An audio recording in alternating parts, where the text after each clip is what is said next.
শান্ত, লিটন, সৌম্যের দলে অন্তর্ভুক্তকরণ সম্পর্কে কিছু বলেন। আসলে আমি বিসিবি সভাপতি হওয়া সত্ত্বেও এই তথ্যগুলো আমার কাছে দেওয়া হয় নাই, যদিও লজ্জাস্কর, তারপরেও বলতে হয় যে এখানে মিরাজের থাকার কথা ছিল, কিন্তু কেন এমনটা হচ্ছে এটাই আমার বোধগম্য নয়। তবে এখানে আমি লিপু, হাতুড়ি, এমনকি আমি নিজেও খেলতে পারি যদি অবস্থার অবনতি হয়। টি-20 ওয়ার্ল্ড কাপ 2024 যেভাবেই হোক নেবেন আপনি তা বলেছেন, কিন্তু কিভাবে নেবেন সেটা আমাদের জানার বিষয়। ও আচ্ছা, আসলে এটা তো সিক্রেট ব্যাপার, তারপরেও বলি। আমার সাথে 2500 জিনের একটা জিন তো না পড়ি, ওদের সাথে আমার একটা কমিউনিকেশন হয়েছে। তো আমি খুব সিরিয়াসলি মুহূর্তে ওদের সাথে আমি কথাগুলো ওদেরকে নামাবো। কাজে ওয়ার্ল্ড কাপ আমাদের হচ্ছে।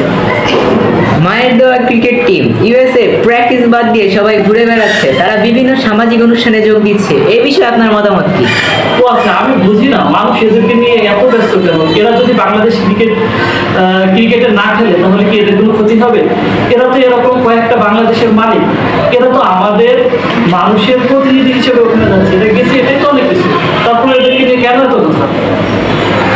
বাংলাদেশ না খেলেই সেমিফাইনালে যাবে, এই বিষয়ে আপনার কি মতামত?